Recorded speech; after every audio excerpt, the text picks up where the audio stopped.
la! Your dream vacation to Thailand starts from 19,999 only with GT Holidays, South India's #1 travel brand. இந்த முறையும் அவர் பண்ண விஷயங்கள் தொடர்ந்து பண்ணிக்கிட்டு இருக்க விஷயங்களை நீங்க எப்படி பார்க்குறீங்க? இப்போ செய்யறத நான் குறை சொல்ல. சரி, இது அற்புதமான விஷயம். ஆனால் அது அரசியல் வெளிப்படையாக வந்துட்டார். ஆனால் சில செய்திகளை சொல்ல அஞ்சுறார். அரசியல் கட்சின்னு ஆரம்பிக்கும் போது போல்டாக பேசும், எதற்கும் தயாராக இருக்கும். என் ஆளுங்கட்சி, அதுவும் மத்தியில் இருக்கிற ஆளுங்கட்சி எப்போ என்ன பண்ணுன்னு தெரியாது.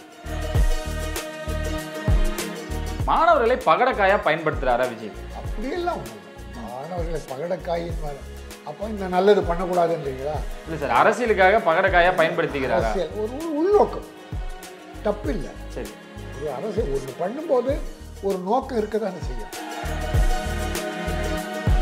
அரசியல் படிங்க, அரசியலுக்கு வாங்க அப்படின்றாரு. குறிப்பா படிச்சவங்க தான் அரசியலுக்கு வரணும், ஆளணும் அப்படின்ற ஒரு விஷயம். அது எப்படி சார் சாத்தியம்? தவறு. தலைவர் காமராஜ் 6வது தான் படித்தார். அவங்க நிர்வாக திறமை யாருக்கு இருந்தது? இன்னும் யாரும் தொடலையே அந்த இடத்த. கை செலவுமே வந்து சிலர்லாம் வந்து கார்பரேட், இவங்களுக்கு பின்னாடி இருந்து யாரோ இயக்குறாங்க, பின்னாடி இருந்து ஒருத்தங்க வந்து ஃபண்டு வந்து இறக்குறாங்க, இந்த மாதிரியான விமர்சனங்களும் விஜய் மேலே வைக்கப்படுது. 200 கோடி டேக்ஸ் எல்லாம் போச்சுனாக்கா 150 கோடியாவது மிஞ்சிருக்கும். சரி, அது 2-3 கோடி செலவில் தப்பு. எவ்வளோ செல்வாக்கு, மாணவர்களின் அன்பு, தாய்மார்கள் பெற்றோர்களின் ஆதரவு, வாழ்த்து எவ்வளோ கிடைக்குது. அதனால் இது வரைக்கும் சின்ன சின்னதாக பண்ணிட்டு இருந்தாரு, இப்போ கொஞ்சம் பெருசாக பண்ணுறாரு. ஓகே, ஆனால் இது தேர்தல் வரும்போது தாங்குமா? முக்கிய நிகழ்வுகளை உடனுக்குடன் குறிஞ்சி விலக தெரிஞ்சுக்கொள்ள ஆதன் சீல் டவுன் பண்ணுங்க. டிஸ்கிரிப்ஷனில் லிங்க் இருக்கு. ஆதன் சீல் மனிதர்கள் அனைவருக்கும் ஒரு பெரிய வணக்கம் அண்ட் வெல்கம் டு ஷோ. இன்னைக்கு நம்ம கூட கே ராஜன் சார் இணைஞ்சிருக்காங்க. நிறைய விஷயங்கள் கேட்டு தெரிஞ்சுக்க போகிறோம். வணக்கம் சார். வாழிய செந்தமிழ், வாழ்க நற்றமிழர், வாழிய பாரத மணித்திருநாடு, மகாகவி பாரதியார். சார், நேற்றிலிருந்து பரபரப்பாக போயிட்டு இருக்க ஒரே விஷயம், விஜய் அவர்கள், தளபதி விஜயா இருந்தக்கூடிய நடிகர் விஜய் அவர்கள் இப்போ தலைவர் விஜயா மாறிட்டாரு. மாணவர்களை சந்தித்து அந்த கல்வி விருது வழங்கும் விழா நேற்று பிரம்மாண்டமாக தொடங்கப்பட்டுச்சு. 2 நாட்களுக்கு அவங்க வந்து பிளான் பண்ணியிருந்தாங்க. முதல் நாள் முடிவடைஞ்சிருந்தது. அவரோட பேச்சு தான் எப்போவுமே ஒரு விமர்சனத்துக்குள்ளாகும். அதே மாதிரி நேற்றும் ஒரு பேச்சு கொடுத்துருக்காரு. சார், இதில் அதெல்லாம் போகிறதுக்கு முன்னாடி, அந்த கருத்துக்களுக்குள்ள போகிறதுக்கு முன்னாடி இந்த முறையும் அவர் பண்ண விஷயங்கள், தொடர்ந்து பண்ணிக்கிட்டு இருக்க விஷயங்களை நீங்கள் எப்படி பார்க்குறீங்க? இல்லை, நல்ல விஷயம். அதாவது மாறுபட்ட கருத்து சொல்லலாம், ஆனால் இதுக்கு சொல்லக்கூடாது. மாணவர்களை, வெற்றி பெற்ற மாணவர்களை உற்சாகப்படுத்தி மற்றவர்களும் இதுக்கு முயற்சி பண்ணுங்க, இப்படிப்பட்ட விருதை வாங்குவதற்கு முயற்சி பண்ணுங்க அப்படின்னு சொல்கிறது நல்ல விஷயம். அதுவும் மாணவர்களை உற்சாகப்படுத்துறது எதிர்காலத்துக்கு நல்லது. ஆனால் இதுக்கு பின்னால் லட்சக்கணக்கான மாணவர்கள் இருக்காங்களே, அவங்க மனசை வெற்றி பெற்றவங்கள உற்சாகப்படுத்துகிறோம். முதல்ல வந்தவனுக்கு பரிசு கொடுக்குறோம். ஆமாம். ஆனால் 4வது 5வது வந்தவன் நொந்து போவானே, அது செய்ய முடியாது. எல்லாருக்கும் செய்யணும் முடியாது. இப்போ செய்யறத நான் குறை சொல்ல. சரி, இது அற்புதமான விஷயம். ஆனால் அது அரசியல். அரசியல் 234 தொகுதி அப்படின்னு மாணவர்களை தேர்ந்தெடுத்த போதே அரசியல் உள்ளே வந்துருச்சு. ஓகே, அப்போ அரசியல் ஆரம்பிக்கிறது முன்னால், கழகம் ஆரம்பிக்கிறது முன்னால் இதை அறிவித்தார், மாணவர்களுக்கு விருது வழங்குறது. அப்போவே நான் சொன்னேன், இல்லை 234 தொகுதி என்னும்போது இவர் அரசியல் கட்சிக்கு வர்றாரு, இது வருவாருன்னு இப்போ வந்துட போகிறாரு. ஆனால் அரசியல் கட்சியை ஆரம்பிச்சிட்டார். சரி, வெளிப்படையாக வந்துட்டார். ஆனால் சில செய்திகளை சொல்ல அஞ்சுறார். அரசியல் கட்சின்னு ஆரம்பிக்கும் போது போல்டாக பேசணும், எதற்கும் தயாராக இருக்கணும். என் ஆளுங்கட்சி, அதுவும் மத்தியில் இருக்கிற ஆளுங்கட்சி எப்போ என்ன பண்ணுன்னு தெரியாது. சரி, அதனால் எதிர்த்து நிற்கிற அந்த வீரம் வரும். நான் இல்லைன்னு சொல்ல, விஜய்க்கு இல்லைன்னு சொல்ல. சினிமாவில் பேசின வசனம் வேற, சினிமாவில் 50 பேரை ஒரே ஆள் அடித்தது வேற. 50 துப்பாக்கி வச்சுருந்தாலும் ஒரு துப்பாக்கி வச்சுருக்கவன் தான் சுடுவான். சரி, 50 குண்டு படாது, அது வேற. ஆனால் அரசியல் அது இல்லை. 50ல் 1000 துப்பாக்கி குண்டுகள் வந்து விழும் விஜய் மேலே. ஏன்னா தலைவர் ஆயிட்டார். நடிகர் என்பது வேறு, தலைவர் பொறுப்பு, நிறைய பொறுப்பு. ஆனால் இப்போ நீட்டாக பண்ணிகிட்ருக்காரு. நான் இப்போது நிறைவு சொல்கிறேன், சில குறைகளை சொல்கிறேன். ஓகே. சில குறைகள் அதெல்லாம் சரி பண்ணால் இன்னும் நல்லா வரலாம், அந்த நோக்கத்தோடு சொல்கிறேன். அதனால் முதல்ல அவர் அந்த போன வருஷம் விழாவில் பெரியாரை படிங்கள், அம்பேத்கரை படிங்கள், காமராஜரை படிங்கள்னார். ஆமாம். நல்ல தலைவர்களை சொன்னார். இன்னும் ஒரு 4 தலைவரை விட்டார். அவங்களும் நல்ல தலைவர்கள் தான். பேரறிஞர் அண்ணா, டாக்டர் கலைஞர், எம்ஜிஆர், ஜெயலலிதா ஒரு நல்ல தலைவர். இதெல்லாம் விட்டது தப்பு. ஏன்னா நல்லவர்களை வரவேற்கணும், பாராட்டணும். இவங்ககிட்டே அற்புதமான அரசியல் இருக்கு. சரி. அதனால் அது யார் சொல்லி கொடுக்குறாங்க, யார் எழுதி கொடுக்குறாங்கன்னு வேற. பட் அவர் சொல்லும்போது அளந்து பேசுகிறார், அளவாக பேசுகிறார். சில விஷயங்களை விட்டுடுறாங்க. சரி, அதை நம்ம எடுத்து கொடுக்குறோம், அவ்வளோதான். போன முறை இருந்த ஒரு வேகமும் ஒரு வெறியும் இந்த முறை இல்லை. ரொம்ப அடக்கி வாசிச்சாரு. ரொம்ப ஒரு மாதிரியான பயப்பட மாதிரியான விஷயங்கள் இருந்துச்சு. ஏன் பதட்டமானாரு, ஏன் தயங்கினாரு? இல்லை, தலைவராக ஆக அடக்கம் பணிவு வேணும். சரி. தயக்கம் என்பது நான் ஒன்று சொல்கிறேனே, பணம் படைத்த கோட்டீஸ்வரர்கள் தலைவரானாலே பயப்படுவாங்க. பணம் இல்லாத ஏழைகள் வர்றான் இல்லையா, அவன் யாருக்கும் பயப்பட மாட்டான். ஓகே. பணம் கோடி கோடியாக இருந்து, ஏன்னா பழிவாங்கல் எந்த ரூபலாக வரும். இப்போ பார்த்தேன்னா இந்த கடந்த 5-6 ஆண்டுகளாக ஏதோதோ ரூபத்தில் பழி வாங்குறாங்க. அதனால் ஏன்னா இவரே வாங்கிட்டாங்கல்ல, நெய்வேலியிலேருந்து கொண்டு வந்து இல்லை என்ன, அப்புறம் கடைசியில் ஒன்றும் இல்லை. ஆமாம், கணக்கெல்லாம் நீட்டாக இருக்குது. அப்போது தெரியும், அவங்களுக்கு தெரியும். மெர்சலில் ஒரு டயலாக் ஜிஎஸ்டி பற்றி, அவ்வளோதான். அது இந்த நாட்டு குடிமகன் யார் வேணா கருத்து சொல்லலாம், விஜய் மட்டும் இல்லை. ஆனால் அந்த வார்த்தைக்காக வாங்கின பழி இருக்கே சாதாரண பழி இல்லை, அவரை மன உளைச்சல் பட வச்ச பழி. இது உதாரணம், சின்ன உதாரணம். இதை விட பெருசாக நிறைய காத்திருக்கு. பாருங்கள், டெல்லியில் சிஎம் இதுவரைக்கும் அவருக்கு ஆதாரம் என்னன்னு கோர்ட்டில் சொல்லலை. அவர் என்ன தப்பு பண்ணார், எதை ஆதாரங்களை இன்னும் கொடுக்க முடியல. சண்டிகர் முதல்வர், 2 முதல்வர் இன்றைக்கி ஜெயிலில் இருக்காங்க. அவங்க அரசியல் சாமர்த்தியம் இருக்காங்க. பட் இவர் சொகுசாக வாழ்ந்தவர், ராஜபோக வாழ்க்கை வாழ்ந்தவர். அதனால் இவர் தைரியம் வரணும். வருவார். சரி. மாணவர்களை பகடக்காயா பயன்படுத்துகிறாரா விஜய்? அப்படியெல்லாம் ஒன்றும் இல்லை. மாணவர்களை பகடக்காயின்னு வர, அப்போ இந்த நல்லது பண்ணக்கூடாதுன்றீங்களா? இல்லை சார், அரசியலுக்காக பகடக்காயா பயன்படுத்திக்கிறார். அரசியல் ஒரு உள்நோக்கம், தப்பு இல்லை. சரி. ஒரு அரசியல் ஒன்று பண்ணும்போது ஒரு நோக்கம் இருக்க தானே செய்யும். ஏதோ சும்மா சென்று போவாங்களா? அரசியல் கட்சி ஆரம்பிக்காமல் இந்த உதவிகள்லாம் பண்ணியிருந்தால் நீங்கள் அதை சொல்ல முடியாது. பட் இவர் வரும்போதே 234 தொகுதியை தேர்ந்தெடுத்து மாணவர்களை பரிசனும் போது, அதுவும் 10th மாணவர்கள் 16 வயசு, +2 மாணவர்கள் 18 வயசு. 18 வயசுக்கு ஓட்டு வந்துடுது இப்போது. ஆமாம். 16 வயசுக்கு 26 ஓட்டு. அப்போது இதை ஓட்டு கணக்கு வைத்து தான் இதை தேர்ந்தெடுக்கிறாருன்னு பேசப்படுகிறது. உண்மை. ஒரு காரணம் இருக்குமே, சும்மா செஞ்சிட மாட்டாங்க. அரசியல் அதை நல்லதை பண்ணி வரவேற்கிறாரு, உற்சாகப்படுத்துகிறார், நல்லா படிங்க. அப்புறம் அப்பா அம்மாவுக்கு ஓட்டுக்கு பணம் வாங்க வேணான்னு சொல்லுங்கள், அது மிகப்பெரிய தப்பு. 50% மக்கள் பணம் வாங்கிட்டு தான் ஓட்டு போடுறாங்க. சரி, அதெல்லாம் மாற்றணும் அப்படின்றதுக்காக தான் வராரா சார்? முடியாது, மாற்றவே முடியாது. சீமான் பாவம் எவ்வளோ முயற்சி பண்ணி வந்து இப்போ தான் அங்கீகாரம் பெற்றார். எத்தனை தோல்விகள். அந்த மன உறுதி இவருக்கு இருக்காது. இப்போ விஜய் அவர்கள் வந்தாலும் காசு பட்டுவிட பண்ணி தான் ஆகணும். கண்டிப்பாக காசு இல்லாமல் அவுட் ஆஃப் ஃபீல்ட் ஆகிடுவார். ஓகே. இது பாருங்க, ஏன்னா பழகிட்டாங்க, எல்லா அரசியல் கட்சிகளும் பழகிட்டாங்க. இனிமேல் மக்கள் பணம் இல்லைன்னா ஓட்டு போட வரமாட்டான். பணம் கொடுக்காத அது ஒரு 50% மக்கள் இருக்காங்க, யாருக்கிட்டையும் பணம் வாங்க மாட்டாங்க. அவன் தான் யோசித்து போடுறான், யார் நல்லது பண்ணுவான்னு போடுறாங்க. ஆக அந்த பணம் இல்லை என்பதை இப்போ அவர் அவாய்ட் பண்ணலாம், அப்புறம் பார்த்துக்கலாம். அதெல்லாம் எலெக்ஷன் வரும்போது பணம் கொடுக்குறாரா என்னன்றது அப்போ தான் தெரியாது. ஓகே, வந்த மாணவர்கள் எல்லாருமே தன்னோட கட்சியின் உறுப்பினர்களாக நேற்று அந்த கார்டு மட்டும் தான் கொடுக்கல, அதுக்கு பதிலாக அந்த சர்டிஃபிகேட் அப்படின்னே சொல்லலாம். அந்த அளவுக்கு அவரோட பேச்சும் அவரோட கட்சிக்கான வரவேற்பும் நீங்க வாங்க அப்படின்றதுக்கான ஒரு ஓப்பன் ஒரு வெல்கமிங்காக தான் அந்த ஒரு நிகழ்வு. ஆமாம் பிரதர், அதுக்கு தான் பண்ணுறாரு. அவ்வளோ பேரண்ட்டும் மெம்பர் ஆகிடுவாங்க. ஓகே, இந்த பேரண்ட்டும் மெம்பர் ஆகிடுவாங்க, மாணவர்கள் மெம்பர் ஆகிடுவாங்க.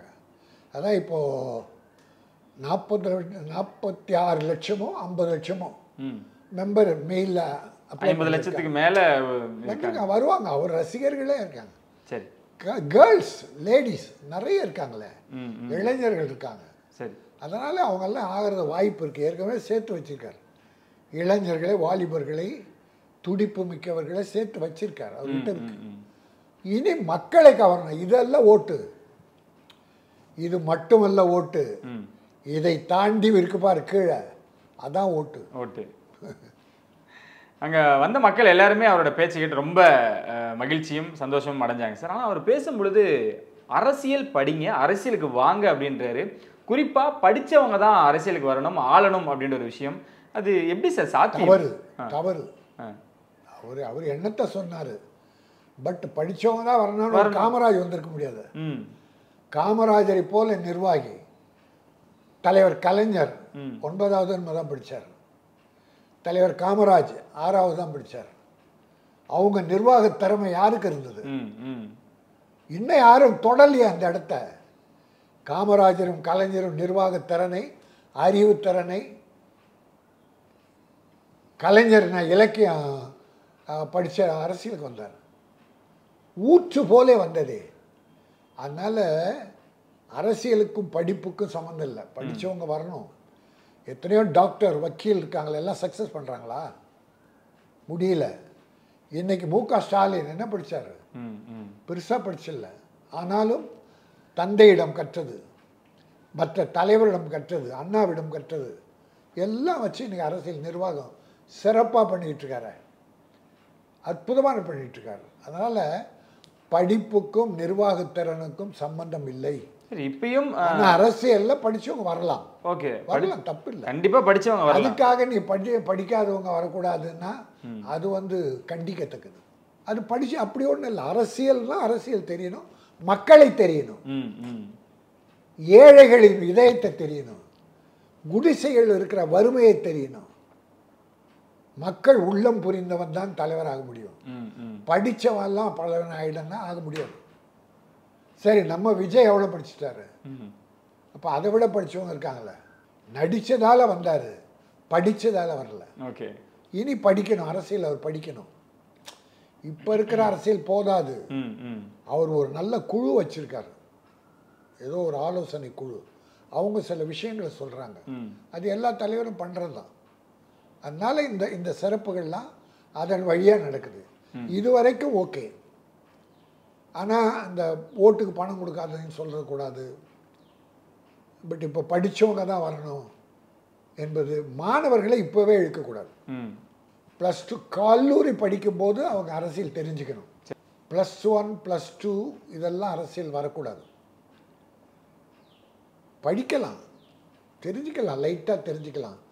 கல்லூரி வராங்க இல்லையா, அப்போ தான் அவங்களுக்கு மெச்சூர் மைண்டு. அப்போ அவங்க தான் அரசியலை தெரிஞ்சுக்கணும். சரி, கல்லூரிக்கு அப்புறம் அரசியலுக்கு வரணும். நல்ல நண்பர்களை தேர்ந்தெடுங்க அப்படின்றாரு. நியாயம், தப்பு இல்லை. ஓகே, அதுக்காக கெட்ட நண்பரை ஒதுக்கிடும் இல்லை. நல்ல நண்பர்கள், கெட்ட நண்பராக இருந்தால் அவன் நல்லவன் ஆக்கு அப்படின்றாரு. ஆக்கணும். அது நல்ல கருத்து. சரி, எல்லாரையும் நண்பனாக்கிக்கொள், தவறுகள் இருந்தால் அவனை திருத்தி நல்லவனாக்கிடும். அது நல்ல கருத்து, அது ஒன்றும் எதிர்க்க முடியாது. ட்ரக்ஸுக்கு நோ சொல்லுங்க அப்படின்னு ஒரு உறுதிமொழியும் அங்கே எடுக்கப்பட்டுச்சு. தப்பு இல்லை. அதான் இந்த மாணவர்கள்கிட்ட அது சொல்லணுமான்னு தான் எனக்கு. சரி, இந்த +2 10th மாணவர்கிட்ட அது வாங்கணுமா? பரவாயில்ல, ட்ரக்ஸுன்னா என்னன்னே தெரியாத வயசு. ஆனால் சில சொல்லவே எனக்கு கூச்சமாக வெக்கமாக இருக்குது.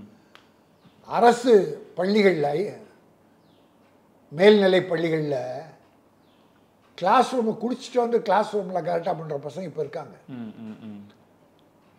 அதனால் ஒருவேளை விஜய் ட்ரக்கு அடிமையான்னு சொன்னால் அந்த மாதிரி திருந்துற மாணவர்கள் இருக்கலாம்.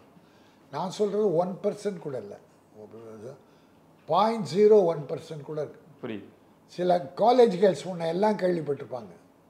சில கேர்ள்ஸ் போய் பீர் வாங்கியிருக்காங்க கடையில். அப்போது சின்ன வயசு ரொம்ப அது ரொம்ப பர்சன்டேஜ் ரொம்ப கம்மி. அது கூட இருக்கக்கூடாது. என்னை பொறுத்தவரை மதுவை ஒழிக்க வேண்டும். மது இந்த நாட்டில் இருக்கக்கூடாது. எல்லா குடும்பங்களையும் அழிக்கிறது. ஆண்கள் கெட்டுப்போவதற்கு மது, பெண்கள் கூட இன்றைக்கி கல்லூரி மாணவிகள் கூட மதுக்கு பழக்கப்படுகிறார்கள் என்று கேள்விப்படும்போது நெஞ்சம் வெடிக்குது. அதனால் மதுவை பூரணமாக ஒழிக்கணும். அதுக்கு விஜய் குரல் கொடுக்கணும். விஜய் அவர்கள் இவ்வளோ விஷயங்கள் இந்த மாதிரியான கருத்தான விஷயங்கள் மாணவர்கள்ட்ட சொன்னாலுமே கூட அந்த நம்ம சொன்ன மாதிரி இந்த அரசியல் அப்படின்றதும் சரி எக்ஸலத்தில் பேசக்கூடிய விஜய் அவர்கள் ஏன் இங்கே அதிகமாக பேசலை, வெளிப்படையாக இல்லை அப்படின்ற ஒரு கேள்வியும். அதை தான் சொல்கிறேன், அவர் ஒரு நடிகர். இப்போ அது பேசக்கூடாது. ஓகே, பேசக்கூடாது, தப்பு பண்ணிடுவாங்க, பழி வாங்கிடுவாங்க. யாரை பற்றி பேச மத்திய அரசு குறை சொன்னால் பின்னாலேயே ஐடி இடி ஓடி ஆடி எல்லா டியும் வந்துடும். சரி, அப்போ நீங்கள் என்ன பேச. ஆனால் இப்போ கொஞ்சம் ஃபுல் மெஜாரிட்டி இல்லாதால கொஞ்சம் அடக்கி தான் வாசிப்பாங்க. இப்போ தான் அடக்கி வாசிப்பாங்க. ஏன்னா மக்கள் மெஜாரிட்டி குறைச்சிட்டாங்க. ஒரு நியாயமான ஆட்சி நடக்கட்டும்ன்றதுக்காக நடக்கும். இப்போ அந்த மாதிரி பழிவாங்கல் இருக்காதுன்னு நினைக்கிறேன். சரி, இருக்கான்னு நினைக்கிறேன். நான் என்ன சொல்கிறேன், அரசியலுக்கு வந்துட்டார், வரவேற்கிறேன், பாராட்டுகிறேன். அவர் வெற்றி பெற காலமாகும். 26 அவர் வெற்றி பெற முடியாது. 26 வெற்றி. இன்னைக்கு திமுக முதல்வர் தளபதி மு.க. ஸ்டாலின் செய்கிற நன்மைகள், எம்ஜிஆர் காலத்தில் எப்படி தாய்மார்கள் எம்ஜிஆரை விரும்பினாங்களோ அந்த அளவுக்கு இன்றைக்கி பெண்கள் மு.க. ஸ்டாலின் முதல்வரை விரும்புகிறாங்க. இன்றைக்கி 40 வெற்றி பெற்றார்ல, தாய்மார்களின் ஓட்டு ஏராளமாக விழுந்திருக்கு. பஸ் இலவச 1000 ரூபாய், கல்லூரி மாணவிகள் படிக்க 1000 ரூபாய், மாணவர்கள் படிக்க 1000 ரூபாய். எந்த அப்பா கூட கொடுக்க மாட்டார். அதை இன்றைக்கி நம்ம முதல்வர் செஞ்சிட்ருக்காரு போது மக்கள் பெண்கள் அதை மிகவும் ஆனந்தத்தோடு ஆதரிக்கிறார்கள். அதனால் 2026 வந்து திமுக தான். அது எந்த கூட்டணி வேணால் யார் வேணால் சேர்ந்துக்கிட்டோம். சார், தளபதி சீமானும் கூட இணையறதா நிறைய பேச்சுவார்த்தைகள் இணையிட்டோம். அவங்க அந்த மாதிரி பேசுவாங்க. அப்போ தான் தெரியாது. இப்போ வாழ்த்து சொல்லலாம், பாராட்டலாம், தப்பு இல்லை, அது நாகரிகம். சீமான் அதில் உயர்ந்தவர். சரி, பாராட்டணும். இது அரசியல் நாகரிகம் தானே. ஒரு காலத்தில் அந்த அம்மா காலத்தில் தான் ஏடிஎம்கேக்காரங்க திமுக வீட்டு கல்யாணத்துக்கு போகக்கூடாது, பார்த்து சிரிக்கக்கூடாது. உதாரணத்துக்கு என் 3வது பையன் KR சுரேஷ் கல்யாணம் நடந்தது. சரி, நடிகர் சங்கத்தில். அதுக்கு டாக்டர் கலைஞர் வந்தார், வாழ்த்தினார். அப்போது நான் இன்சார்ஜ் யாருன்னா சரத்குமார் தலைவர், செக்ரட்டரி ராதாரவி. நீங்கள் தான் வரவேற்கணுன்ட்டேன். சரத்குமார் ஒரு கட்சி நடத்துகிறாரு, ராதாரவி ஏடிஎம்கேல இருக்கார். அப்போது கலைஞர் வந்த உடனே சரத் ஒரு சால்வை போட்டு வணக்கம் பண்ணிட்டு ஒதுங்கினார். ராதாரவி என்ன பண்ணார், சால்வை போட்டு காலில் விழுந்தார். இந்த காலில் விழுந்தது முதலமைச்சர் தலையிலேருந்து ஷார்ட் வச்சு காலில் விழுறதா தினகரன் எடுத்துட்டாங்க. அடுத்த நாள் இந்த ஃபோட்டோ வந்துருச்சு. காலில் விழுறது. ஏடிஎம்கேல பெரிய பேச்சாளர், ஒரு நாளைக்கு 30,000 ரூபா ராதாரவிக்கு. ஓகே, ஏறக்குறைய அந்த தேதியில் வந்து 25-30 டேட்ஸ் ராதாரவி கொடுத்துருந்தார். இந்த காலில் விழுந்த ஃபோட்டோ வந்தது இல்லையா, அந்த 1 ஹவரில் தமிழ்நாடு பூரா ஃபோன் போயிடுச்சு, ராதாரவி மீட்டிங் கேன்சல் பண்ணு. ராதாரவி கேன்சல் பண்ணாங்க. ஓகே, மீட்டிங்கே போகலை. அதுலேருந்து அவர் கட்சியிலேருந்து அப்படியே ஒதுங்கினார். கலைஞருக்கு சால்வை போட்டால் என் வீட்டு கல்யாணத்துக்கு. அப்படி பழிவாங்கல்லாம் இருந்தது. ஆனால் இப்போ அப்படி இல்லை. திமுககாரன் அதிமுககாரன் எடப்பாடியும் அதெல்லாம் கண்டுக்கல. தளபதி நாகரிகமாக யார் வேணால் யார் வீட்டு கல்யாணத்துக்கு போகும் அப்படின்ற நிலையில் இன்றைக்கி இருக்காங்க. அதுபோல் சீமானும் ஒரு நாகரிகமான தலைவர் தான், வளரும் தலைவர். இந்த தம்பிக்கும் அவருக்கும் எப்படி மனசு ஒத்து வரும் எப்படின்னு எனக்கு தெரியல. அது போக போக தான் தெரியும். விஜய் அவர்களின் பிறந்தநாள் வருது சார். அப்போது எடப்பாடி அவர்களிருந்து அண்ணாமலை வரைக்கும் எல்லாரும் வாழ்த்து தெரிவிக்கிறாங்க. அந்த வாழ்த்துக்கு ஒரு நன்றி தெரிவித்து அவர் ஒரு விஷயங்கள் ஒரு எக்ஸலத்தில் போடுறாரு. இப்போ எல்லாரும் விஜயை வரவேற்கிறதுக்கு ரெடி ஆகிட்டாங்க. தப்பே கிடையாது. அதுதான் நாகரிகமான அரசியல். ஓகே, மனிதத்தன்மை. ஒரு தலைவர், நடிகர் விட்டுருவோம், இப்போ தலைவர் ஆகிட்டார், அவர் பிறந்த நாளில் எல்லாருமே வாழ்த்து சொல்லலாம், எல்லாரும் சொல்லலாம், தப்பே கிடையாது. ஒருவரை வாழ்த்து கொள்ளுதான். அரசியல் வரும்போது கொள்கை என்பது வேறுபடும். ஓகே, இல்லை எல்லாருமே விஜய்க்காக வெயிட் பண்ணுறாங்க. விஜய் அவர்கள் தனித்து தான் வருவாரா இல்லை யாராவது கூட பயணிப்பாரா அப்படின்றத ஒரு கேள்வி. தனிமையெல்லாம் அரசியல் நடத்தவே முடியாது. சரி, இப்போ எல்லாம் கூட்டணி ஆயிடுச்சு. அதனால் விஜய் யாரோடு சேருவார், அது ஒரு தமிழ் தேசம், தமிழ்நாடு பற்றி தான் அதிகமாக அவர் கவனம் செலுத்துகிறார், மத்தியில் செலுத்தலை. அதனால் மத்திய கட்சிகளோடு போக மாட்டார்னு நினைக்கிறேன். தமிழ்நாட்டு மீது நலன் கொண்ட அக்கறை கொண்ட கட்சிகள் மீது தான் அவர் கூட்டணி வைப்பார். ஓகே, கூட்டணி வைக்காமல் நடத்த முடியாது. இந்த வருடம் தன்னோட சொந்த செலவில் பிரம்மாண்டமான மாணவர்களோட அந்த ஒரு விருது வழங்கும் விழாவை வச்சு தொடர்ந்து பண்ணிக்கிட்டே இருக்காரு. எப்படி சார் அவரோட கை செலவுமே வந்து சிலர்லாம் வந்து கார்ப்பரேட், இவங்களுக்கு பின்னாடி இருந்து யாரோ இயக்குறாங்க, பின்னாடி இருந்து ஒருத்தங்க வந்து ஃபண்டு வந்து இறக்குறாங்க, இந்த மாதிரியான விமர்சனங்களும் விஜய் மேலே வைக்கப்படுது.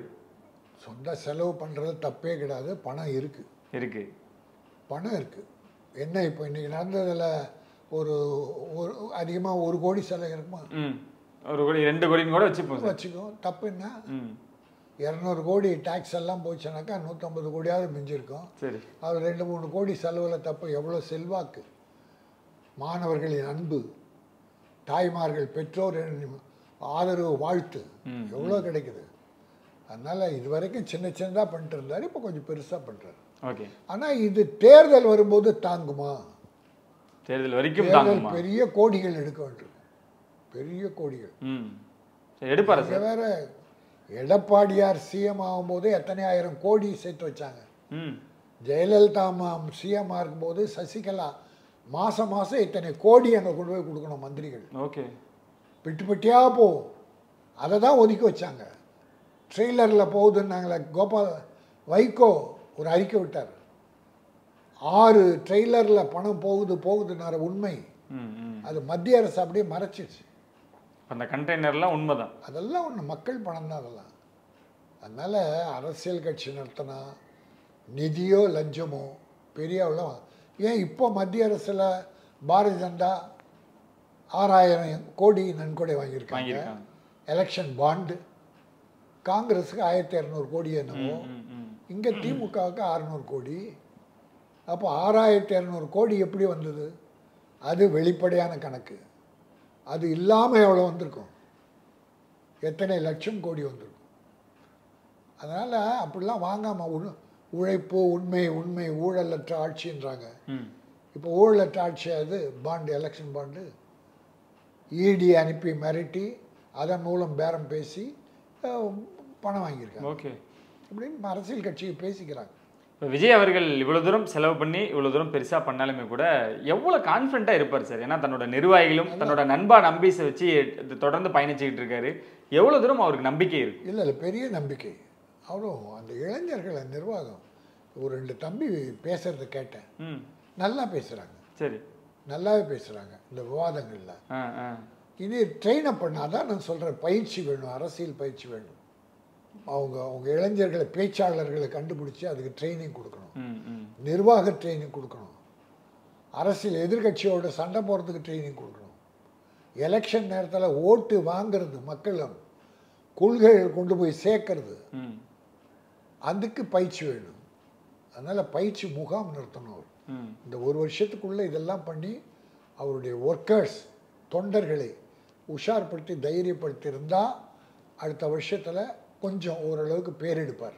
ஓகே, ஆட்சி அமைகிறது என்பது இது நடக்காத காரியம். கண்டிப்பாக சார். அடுத்தடுத்த செயல்பாடுகளும் அடுத்தடுத்த பேச்சுகளும் ஒரு பொழுது சந்திப்போம். ரொம்ப நன்றி சார். வாழ்க தமிழ், வாழ்க தமிழர்கள், வளர்க தமிழகம், மதக்கலவரம் இல்லாத அமைதியான வல்லரசான இந்தியா வேண்டும். வாழ்க இந்தியா. நன்றி சார். நன்றி, வணக்கம்.